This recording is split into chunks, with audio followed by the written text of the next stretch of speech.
It is a day we will never forget that changed lives in East Tennessee forever. Today marks 2 years since the deadly wildfires tore through Gatlinburg and Sevier County.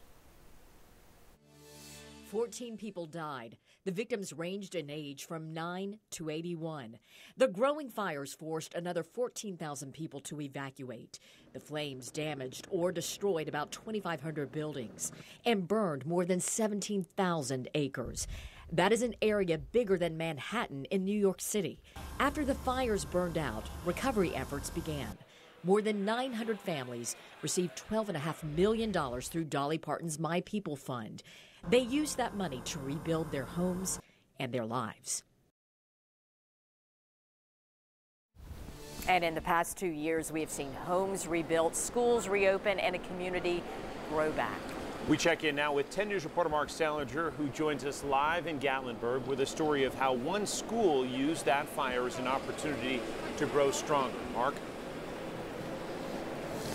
Robin and John, 2 years ago tonight, a fire would forever change this community and East Tennessee. Now, a lot can change in 2 years, and today we're seeing just how quickly this community can grow and rebuild.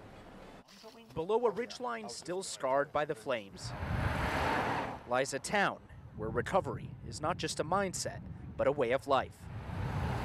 We've come a lot farther than I think any of us could have imagined who were here 2 years ago.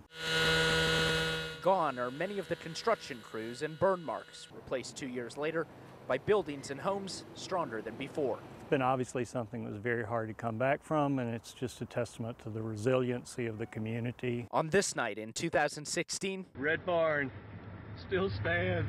Bill May fled the inferno around Aramont School of Arts and Crafts, returning to find 3 buildings destroyed. We've taken this as an opportunity to actually make improvements. When you're faced with a challenge, the best thing you can do is respond and try to make it better. A 42-bedroom dormitory stands tall where the embers once lay. This is the site where the 3 buildings burned, and you wouldn't have been able to stand where we're standing right now. A fire hydrant sits prominently in front of the new building, the campus of the art school, in the shadow of a new emergency warning siren. When something like this happens, your choice really is to accept it, understand it, and then pull together and plan, that you'll be better in the future. And I think that's what the whole community has done. Moving forward while remembering the cost of what happened. 2 years later, Gatlinburg continues to be Smokies strong.